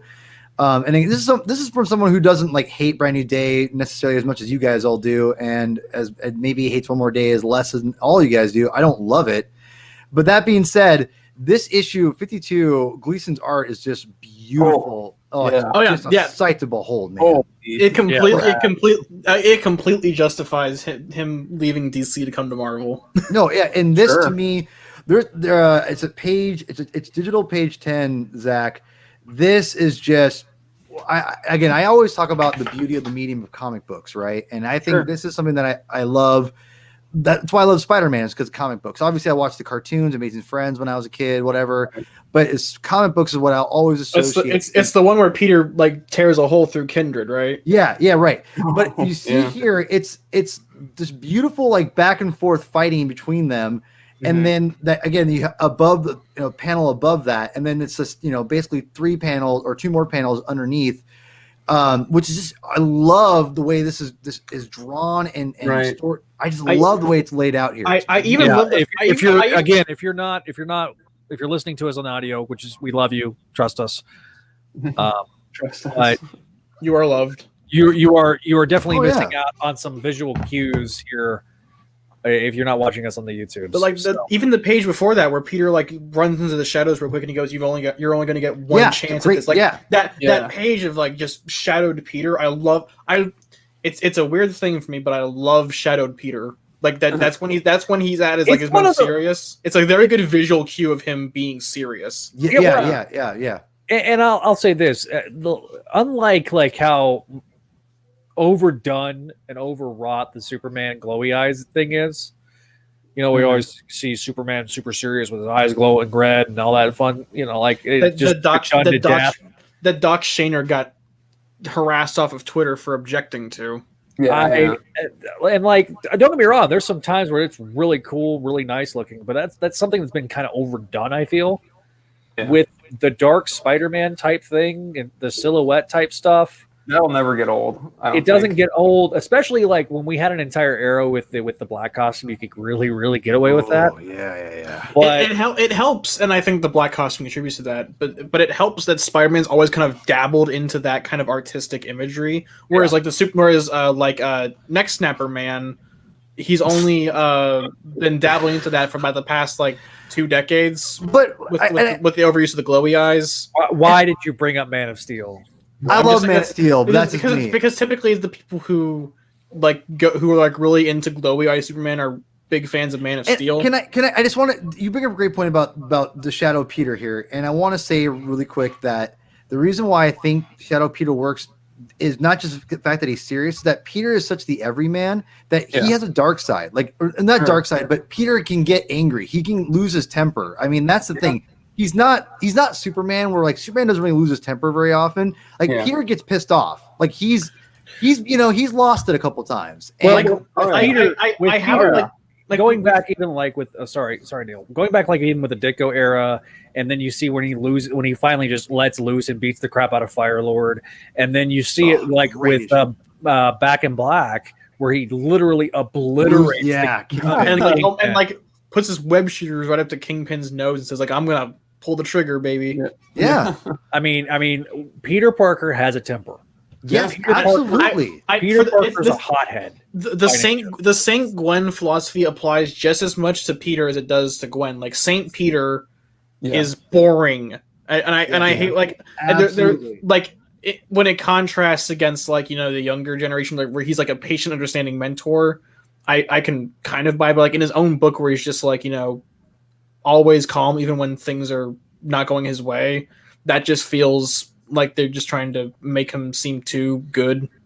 Well, even in Spider-Verse, the cartoon, like he's like, I'm good. I'm out of here. I'm out of here, Miles. Like he gets irritated. Like that's the thing about Peter. I love. He's the everyman. There is something to be said also about the fact that Harry Osborn tormented him in the 90s. Yes. Norman is personal because Todd McFarlane. It's more direct. like it's a direct attack with Norman. Can I help you? Just not. I'm not going to even touch that with a 10-foot pole. But Norman's attacks on Peter are somewhat psychological in the 90s, but impersonal. Like it helps that he wasn't there to implement the plans. Yeah. Harry's attacks on Peter are psychological and hugely personal. Yeah. Like it helps to like with Norman. I'm sorry, Zach, real quick. But with Norman, what made Norman's legacy so haunting was that like even after he was dead, he still continued to impact Peter in big but precise ways. Right. But Harry, you notice that like when they started trying to make him into like the mastermind that Norman was, like after he died, after Spec 200, they weren't as effective as Norman's, maybe because Harry's living self was, haunting to Peter as the Green Goblin. Yeah, with the robot parents, it's like, oh, Harry was behind it all, and it's like it doesn't have that same impact as Norman literally drugging, or not literally drugging MJ, but taking her baby and stealing it to international waters. Yeah, again, Harry did some effed up things, but Harry's breakdown is it's incredibly well written. With Harry, it's a nervous breakdown. He has the moment of clarity because he realizes, I'm about to kill my best friend. Why? For reasons. And with Norman, Because I can. Norman is, I despise you so much that I'm going to rip every. Basically, there's a businessman level of torment with Norman that doesn't exist with Harry. Harry's very emotionally driven. Norman is just like, I don't get mad, I get even. With Harry, it's like, I'm going to, they both go after the heart, but in different ways. With Norman, it's a very business-like, it's surgical precision. Yeah. Whereas with Harry, it's a shotgun blast and other people can get hurt, like Mary Jane in Spectacular 200, like Aunt May, like because his attack on Peter with the parent saga, as bad as that is, ultimately gave Aunt May a stroke, which wasn't Aunt May. But that's it was until it wasn't. I love how Zach like all dramatic, like they gave Aunt May a stroke, but it wasn't her. But my point with Harry was that, like, when it's revealed that Harry is like an evil cackling mastermind, like, oh, I did the robot parents, Peter. It doesn't have the same impact. If it had been like Norman doing it, like, oh, I made your robot parents because I wanted to screw with you, because I don't get mad. I just wanted to screw with you. Yeah. That would have worked a lot better if it was just Norman and not like, oh, Harry did it. Well, and the thing is that you see that kind of with Legacy of Evil. If you've ever read that one shot, beautiful artwork by Mark Teixeira. It's Harry, but it's using Norman sort of, and you kind of see that transition part where he sends these goblin fembots to go kidnap Normie. But yeah, I mean, like, you. I loved how Harry goes and checks on Normie. Right. I love how he goes and checks on Liz. Yep. Now, granted, it took my inherent problem with those scenes is it took me a minute to register who they were. I'm like, who is that sleeping? Who is that with Normie? And then it took me a little bit. I'm like, oh, it's Normie. But it's I kind of assumed it was Harry, but then again, I like to think of myself as a fairly perceptive fellow who tends to overanalyze detail. So I kind of assumed it was Liz and Normie, or it was Norm. I don't know why I almost said Stanley. I'm like, yeah. But at the end of the day, I feel like these issues do a really good job of giving you stakes, and I feel like that obviously we 54 just came out today. A couple weeks we've had a few weeks where we didn't have Spider-Man. We had Spider-Man Weekly for a little while between the LR issues and the main book. Yeah, and the main book. Obviously, we have 2 more issues left to go with this story from today. We have 2 issues that we've not covered today, but we'll get to those in our next episode. But Adam, so we went through Paul. Let's go to Adam, and then we'll go back to Neil. Let's see. I think. What's your grade first? My grade for what, all of them, or just kind of break it down. I didn't get my grade. Yeah, what was your grade? Your grade. I'm a real boy. I'm a real grade. Overall for those 4 issues? Yeah. You can do individual or overall. I don't care. I'll just say the LR issues. All the LR issues I would say are a B minus. They're solid, not bad. I would give both 52 and 53. I would give them A's. I like them all. I think they're great. In wrapping up 53 really fast, though, I agree that it's just kind of like a lot of kind of not mundane, but just kind of a lot of just showing this Kindred is kind of walking around and just whatever. It was nice to see him in his element, though. And if it is Harry, what exactly is driving him? And you're getting some hints of that, and I like that. But there's a criticism coming a little bit, which I've not been very critical of Nick Spencer's run, obviously, so far, if you've been listening. So that's for the next episode. But I love these issues. I think these issues are fantastic. Okay. All right. Ava, yeah. A's and B minus on the LR. Adam? I'd say that the LRs are like B plus. And the main ones are like A minus ish. I think like the art is great in the main stuff, we've talked about this. The Gleason art is just fantastic in 52. And I think Bagley's art is really good in 53. There's some wonkiness, but I think like those splash pages that he does, he's like giving it his all there. He does like close-ups. He's really kind of like he's doing it right on the like when Peter is like kind of like anguished and near the end before like the Harry reveal. I think he's bringing his A game for the most part. That opening, the 9-panel grid thing. What I like about that is it's moody and it tells a story without dialogue at all. There's perfect, Adam. There's a noir feel to the Bagley artwork. I'm not saying it doesn't exist with Gleason, but you're right. Right. Yeah, because Gleason's a lot more like hyperactive, like big action, but it's a little like. And he has a way. It's really brighter color palette. Yeah, it's really like it's like sweeping. Like there's that one splash in 52 where they're fighting, and it's like I think it's like Kindred like he grabs Peter, and then there's like those trailing panels of like he's basically beating up Peter. Oh wait, I thought you were talking about like the panel where he goes through the window. Oh yeah, well there is that too. That splash page was great. That splash page, yeah, where he's like in the glass shards, that's really good. I think the thing about the LR issues to me is that we now know that this story it's being collected in 2 trades. And I see why, because it's kind of 2 different stories with a little bit of an overlap. Mm-hmm. The Norman stuff looks like it's probably going to be relevant at the end of the main stuff in ASM. I hope it looks that way. Is 55 double sized? Do we know? I actually was talking about Justin with this.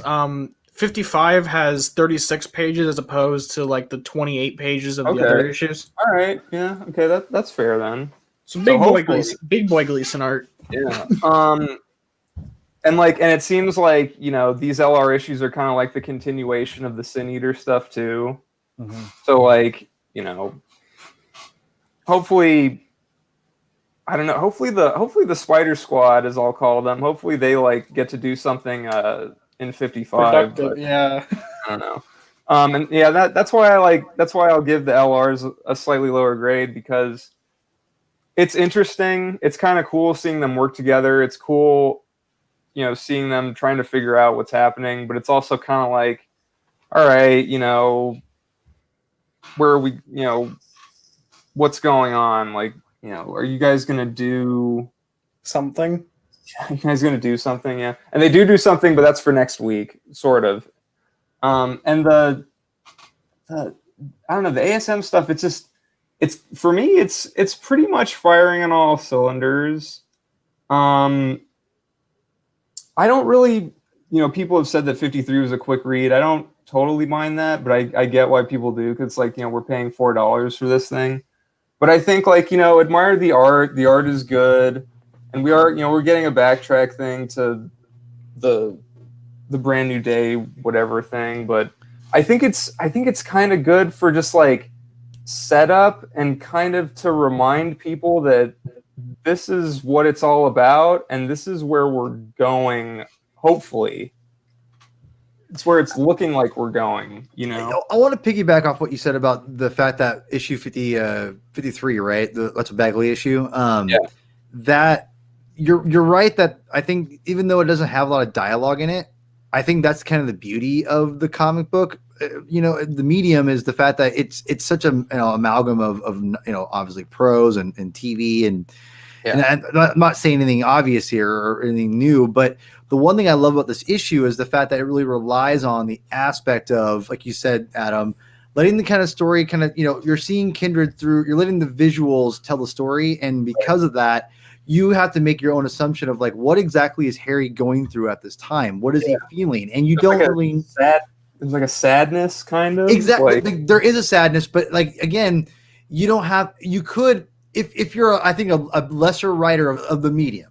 Okay, Yeah. if you're a lesser writer of the medium, the tendency would be to put a caption in there saying, "I am so sad because this is my daughter, or this is my son, and this is my wife or ex-wife, and whatever." But all no, we get is like, when I was a boy, I could sleep through anything, and that's it. that's it. Like, but I think that's a brilliant setup of what Bagley and Spencer have done, and is they're building up to that line, and you get to that point where he has one caption. Great, I love that, Adam. It's perfect. He has one caption, and you instantly know the way he's looking at Liz doesn't say anything, and the way he looks at Normie, you know he's sad, and there's more to Kindred than even what he's admitting to Peter at that moment. So, which is brilliant. Oh, and I just remembered, like, Neil was like, oh, why does Peter waking up warrant a splash page? I think that's kind of like, it's, for drama. Like, if this were a TV show, it would probably go from like, Harry's like, now wake up, snap, and it's like, Peter's like, there'd be a huge close up on Peter going, like, and we'd be like, whoa.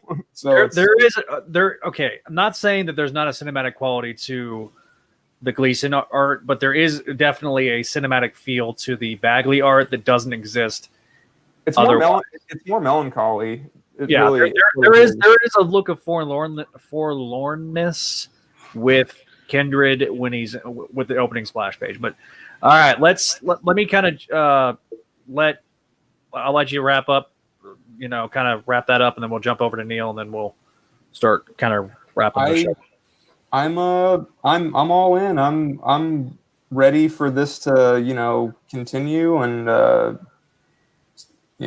see where it takes all of us, and hopefully we won't be disappointed. All right, Neil. Okay, so 51.lr, I'd give that a B plus. 52, I'd give an A plus. Like, unironically, I think that's the peak of the entire arc in terms of quality. 52.lr, I'd give a B, and I'd also give the same to 53.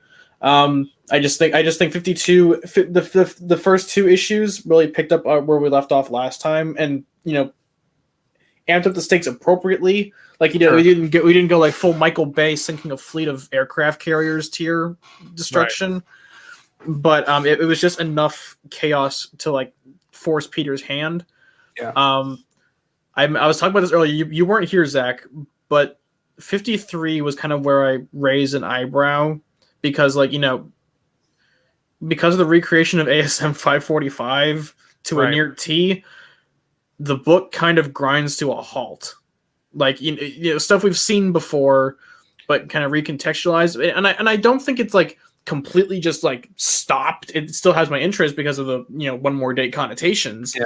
Connotations, but it feels like we could have hit the bullet points on that and just gone somewhere else. And I don't remember, Zach, you've read 54 today, right? Oh, Zach's muted.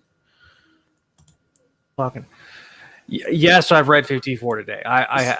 So with the knowledge of 54 in mind, I'm affecting that into my grade.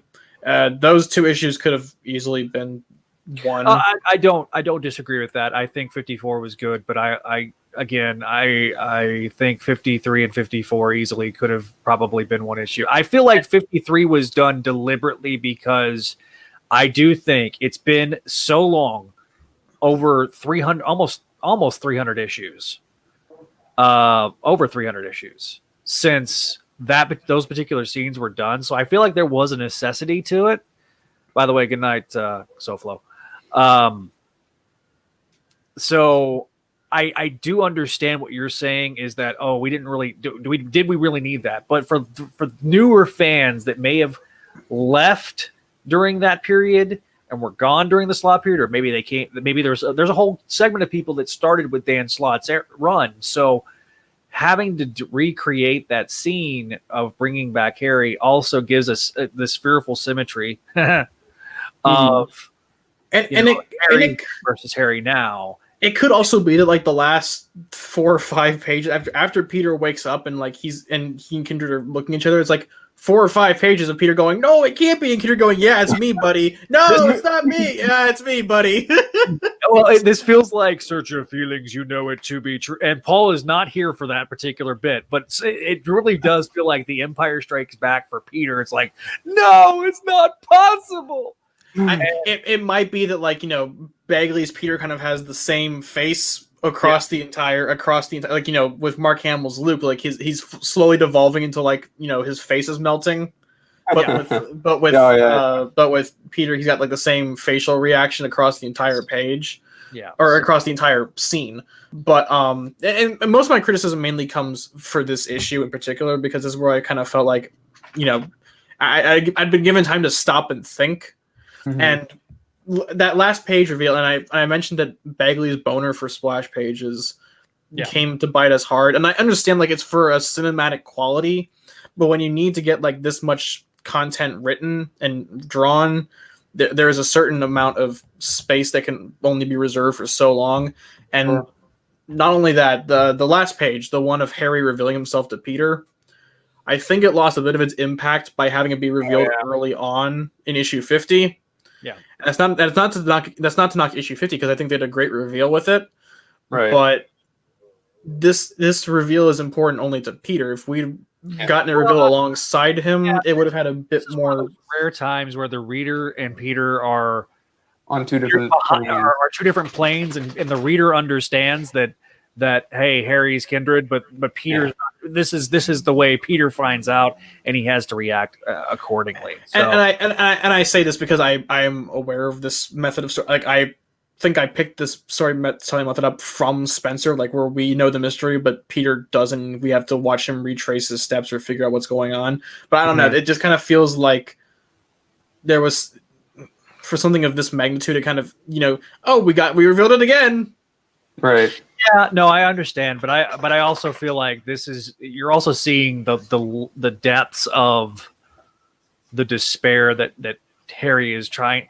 There is something at the core of Peter Parker's character, and we're drilling it down, and you really see this next issue, but you're drilling it down to get to a certain point where you're like, okay, we have to get to this point, and it's kind of like, okay, it does feel like that we're at the point, and we kind of got this with Hunted a little bit too. If we go back and listen to that episode of Hunted, there was a point where it was like, okay, we're kind of slowing down, and we're kind of petering out here. But then we have this big, massive push at the very end, and so I feel like that we're just kind of we're at the ebbs and flows of this story is like, okay, you know, and then bam, we're gonna hit it 0 to 60. And I should point out that like my problem with the pacing isn't necessarily exclusive to this issue. It also ties into 54, which we'll talk about next week. Yeah. But with the reveal that like not a whole, and you mind if we talk about 54 real quick, just for the sake of let's wait. Okay. Because we're at the kind of 90-minute mark, and I'm kind of like, I don't want to go too long on these episodes. And we can definitely kind of dovetail back next episode because we're going to have one less issue to cover. So we can kind of talk a little bit more about it too, and contrast 54 and 53, because there is people that probably have not read it yet that are watching right now, or that may be watching, you know, the next day or so. And I don't want to sit there and go full on spoilers for an issue that came out today until we actually get to that point. But I will say this. I figured I should just run that by before I did it. Yeah. No, I appreciate that. No, I do. But real quick, my thoughts. I loved the artwork throughout all these issues. I still think the LR issues are somewhat necessary but unnecessary. I'm enjoying the story that they're telling, so it is entertaining. But this really feels like the Spectacular Spider-Man part of Spider-Man right now. And like this is where I feel like Maximum Carnage issues. Yeah, specifically, not necessarily, but maybe a little. You know what I'm talking about, like, too. Like I mentioned earlier, they're a good trade to get your kid on Christmas. Right. Yeah. The LR issues, but like if you needed up until like this upcoming issue, they don't really feel necessary. There's a reason why they're two separate trades. This isn't going to be a big Hunted trade. I was going to say this is why. it is fascinating to me that they are collecting the LR issues by themselves, and we can get into that definitely when we wrap up the LR issues next week. But yeah, I enjoy the artwork. I really liked Bagley. Look, Bagley is going to be not an instant A for me, but almost. When he's good, he's really good. He's finally he did pretty good job on 850, but he's really hitting his stride right now, and I feel like that he's finally kind of comfortable now. I think Marvel needs to give him good inkers. Like you can tell when his inkers are letting him down, and this is where I wish we would have had like an Al Milgram or Randy Emberlin. Or like a Wade Von Drawback, or like a Wade Von. I don't know if Emberlin even is working anymore, but if they brought back Randy Emberlin, I'll be like, I'm in. Or like if what is his name, Wade Von Gronbadger. Yeah, I think the coloring again is kind of what makes his art kind of. I still love his art. His art's great. And you're right. It's better than Curiel's coloring. It'd be interesting when we get beyond like a kind of darker, more muted story.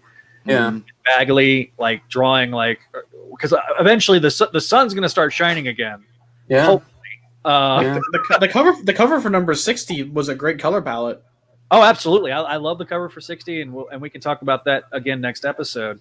But I love these issues. I would give the main issues A's. I actually wrote a letter to Marvel after 53, so if I get published, we'll know.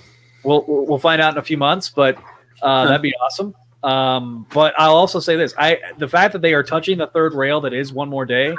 Nobody's wanted to touch it, and Spencer's doing it, and it is a huge, huge deal. I think long term for the health of the character. And if anything if we haven't learned anything from the Nick Spencer run thus far, it is this slow, gradual rebuilding and addressing things that needed to be addressed that either they didn't want to be addressed or they just didn't feel like that there was a good enough story to address them. Rome wasn't built in a day. And so this makes me really excited. I love how in the solicitations are like, you think Kindred was a big deal. Well, wait till you get to phase 2, type thing. And the fact that we're kind of getting to a conclusion of this interesting story and this era is really awesome, and I'm really, really looking forward to it. So, I should point out that while 53 kind of tempered my expectations a bit more, it's not on par with today's issue of Venom, where I messaged Zach and Adam and I said I'm considering just dropping the book. Yeah. So obviously King of Black. King of Black. Yeah. King of Black. We'll see what happens with that, but yeah.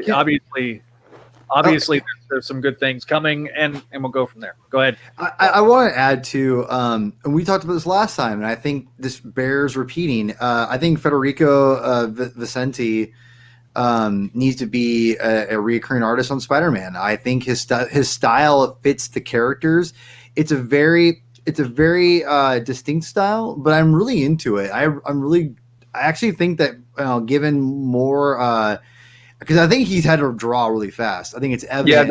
Yeah, that's the thing with me, I think. And I don't mind it, but I'm cautious because I'm worried about what people are going to think if this guy's on the main book. I just feel like it might not. I feel like you're probably seeing the deadline version of the artist. This guy hasn't done that much for Marvel too, but he is putting out good work. I would say. It's solid. He'd wrapped up Falcon and Winter Soldier before coming onto this book, I think. So this was he might have had a tighter deadline than he would have liked, but he had. And also, I want to be for the record. I mean, in fact, Falcon and Winter Soldier are two major superhero characters in one book, but he's drawing 6-7 people in per panel. And that's a lot, man. I mean, so and drawing a team book is not easy, and I think he's juggling the assignment pretty well. I also think the script's pretty strong. I know there's some criticisms of Rosenberg that have occurred in the past, but I feel like the script, despite some people's misgivings, has been pretty good. It feels stronger than when he's writing by himself, like his Hawkeye Freefall. I hated, and I hated his Uncanny X-Men. Right. The only thing I really liked from his creator-owned books. Dude, read his Punisher stuff, dude. Because here's a really quick Zach. His Punisher. Someone told me to read it, and it's straight up just ridiculous, but it's well worth it. The art and everything. He goes up against Baron Zemo, man, and it's so much. No, it's so much fun. Kingpin's in it. It's like literally the best '80s action movie in a comic book. And So the first Punisher movie. Yeah. No, it's take. Are you 80s talking, action- wait, are you talking Lundgren or are you talking Thomas Jane? Lundgren, probably. Well, no, it's definitely more Lundgren than it is Thomas Jane for sure. Okay. The comic series is anyway, but yeah. So take that whole aesthetic and then apply it to against Baron Zemo. Like that, you can't lose. It's so much fun. It actually is a really fun book. Check it out. So that's a definite recommendation from Paul. Yes. Adam, Neil, final thoughts, because I do want to talk and plug our Patreon and talk about that.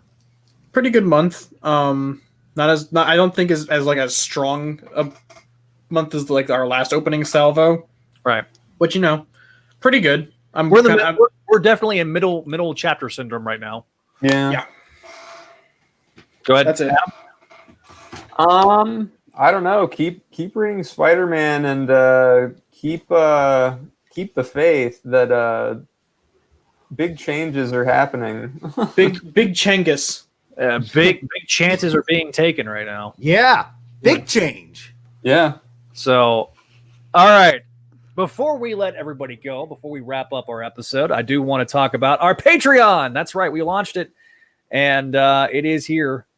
Here is our Patreon at patreon.com/Spideydude Network. If you want to join the Patreon, we have one patron right now, and I want to point him out, and I don't know if he's still on the episode, but Vinkman is our first patron, and we want to say thank you to Vinkman. His schedule kind of got wonked up, so he said he was only going to be on for like his breaks, but he said he'd watch the rest of the stream later on. So I know he's going to be watching later, but thank you, Vinkman. He's one of our most steadfast supporters. He is a patron. So we need more patrons. We need you. And if for $5, you'll get a shout out. You'll get a Discord role of being a patron on Discord. And any pre-recorded episodes will have a name card with your name on it. You'll get a shout out. $15 a month gets you, and these are definite subject to change. So we'll be updating these as we go. We'll have work in progress updates once a month. We'll also have a gathering with me and the rest of the gang, and we'll do like a game night or something like that, just for our patrons only. And then the $25 a month, I know that's a little steep. You'll have early access to new pre-recorded episodes, voting power on polls for new segments, and requests for exclusive content. So we'll eventually have some exclusive stuff. We are working on this. This is an ongoing thing. This is not set in stone. But as the radio network continues to grow, we wanted to have you a way for you guys to be able to help us out. And patreon.com/Spideydude Network. That's patreon.com/the Spideydude Network. It's me, God. Go to And, Patreon. Speaking of, say hi to Sarah, everybody. Hi, Sarah. Hi, Sarah. Sarah wanted to come in and say hi. I'll do solo layout there. Everybody can see her. Freshly cut hair. And we are working on getting our merch. That is something that's going to be happening in the future. So if you want to help rep the site, we'll be working on our merchandise. Exclusives, SEB designs. Yeah. So there'll be some exclusive designs for Spidey Dude Radio Network. We'll have some shirts. Speaking of shirts, we are working on them. There's Vinkman and Chris, our two supporters from our fundraiser. We are going to get you guys your shirts. I do have some of the stuff. Greg just sent those to me, and I got them earlier this week. So we will be mailing those out in the next week or two. But also, please be mindful that it is the holiday season, and USPS is kind of wonky. My birthday was this past Saturday, and I still have not gotten my present from my grandmother that she mailed November 30th. So just be prepared. And as somebody who has a best friend that's working for the Postal Service right now, please stop ordering from Amazon. yeah, just for like a couple of weeks. Just a day. Just a day even might help. Those poor postal workers have been really running ragged these last. The same thing with our medical personnel. It has been very rough for them, and they are very, very tired. And this, so thank you, and teachers.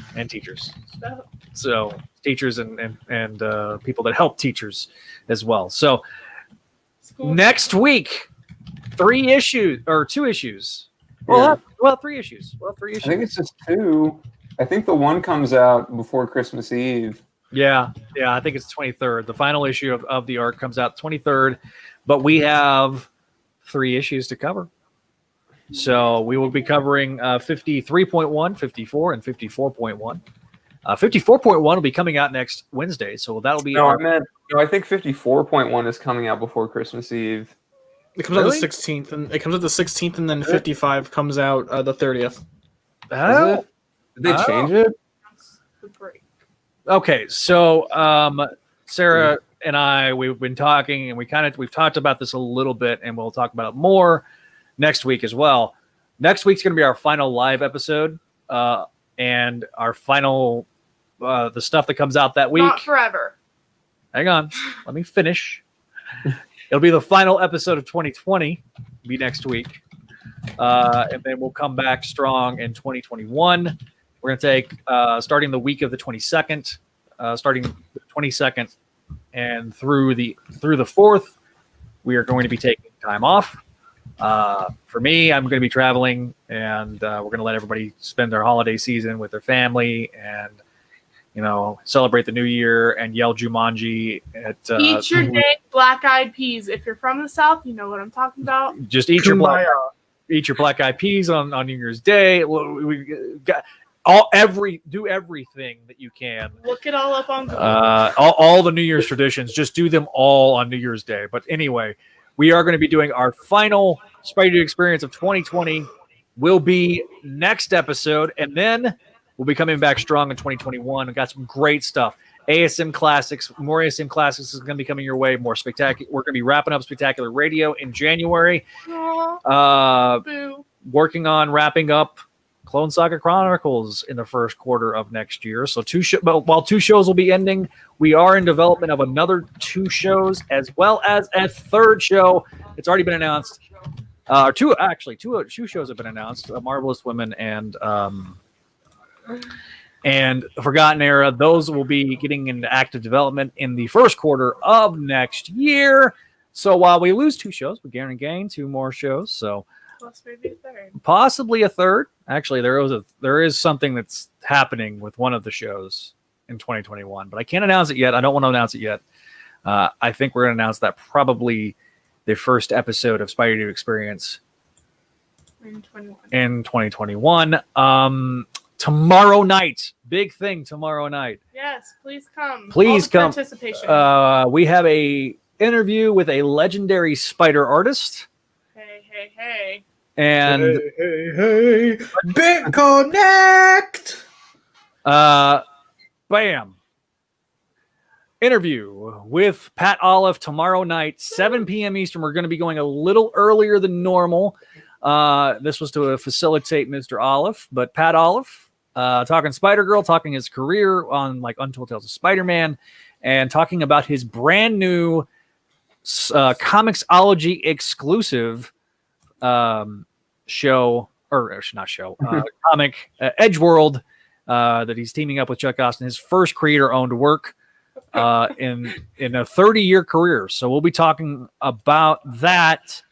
Definitely, we will see everybody tomorrow night. Wait. If you have questions for Mr. Olive, please put them below. Yep. DM us directly on Instagram, Twitter, Facebook. If you can't make the live stream, be sure to leave us a line. Let us know. We'll try to ask them. I've got plenty of questions, but we want to make sure that we have enough stuff. I'm super excited. Kelly and I will be there. It'll be Kelly, myself, and Pat Olive. Kelly couldn't be here tonight because she's trying to prepare for that episode, so we're really, really excited. It's our first major interview, and I know that there's somebody that's both jealous and envious, and he's going to be on eventually the radio network, and his name's Friends. And so by the way, if you want to have your voice heard on all of our podcasts, Spec Radio, CSC, since they're going to be wrapping up, if you want to talk about the Spectacular Spider-Man cartoon, you want to leave a voicemail, 818-925-6631. You can see it on the scroll here on the radio network. That's our voicemail line for all of our shows. Scroll. Email address is for this show is SpideyDudeRadioNetwork@gmail.com. For Spectacular Radio, it is spectacularradio@gmail.com. For Make My Mayday is makeMyMayday@gmail.com. So the show's names At gmail.com. at gmail.com. So follow us on Facebook, facebook.com/SpideyDude Network. Instagram, @/SpideyDude Network. Instagram.com/SpideyDude Network. Just search it on Instagram at Spideydude Radio Network. At Spideydude Network is what it is on Instagram. Okay. At Spideydude Radio is the Twitter handle. So follow us on Twitter, Facebook, and of course YouTube. Just search on YouTube. Please get us to 100 subscribers so we can make it easier on everybody. Please. Yeah. Thank you to the 4 people on YouTube watching. Tevia, thank you. SoFlo, thank you. Vinkman, I know, was watching. Matt Bird. What's up, Matt Bird? Be sure to give us a like, give us a share, give us a subscribe. The likes really, really, really help. The shares and the subscriptions really help. We're on the road to 100. So Also, if you want more giveaways in 2021, let us know that too. yeah, and if you want more giveaways, I highly encourage you to join the Patreon. Patreon.com/Spideydude Radio Network. Guys, we will see you next time here on the Spideydude Experience, where we're going to be covering the 2 issues. 3. No, there's only 2. It's 2. There's only 2. We've got 2 issues next episode. We'll see you guys next week. And we'll be celebrating our holidays a little soon. Everybody wear ugly Christmas sweaters to the party. No. That'll be fun. All right. See y'all next week, guys. You're on the Spideydude Experience.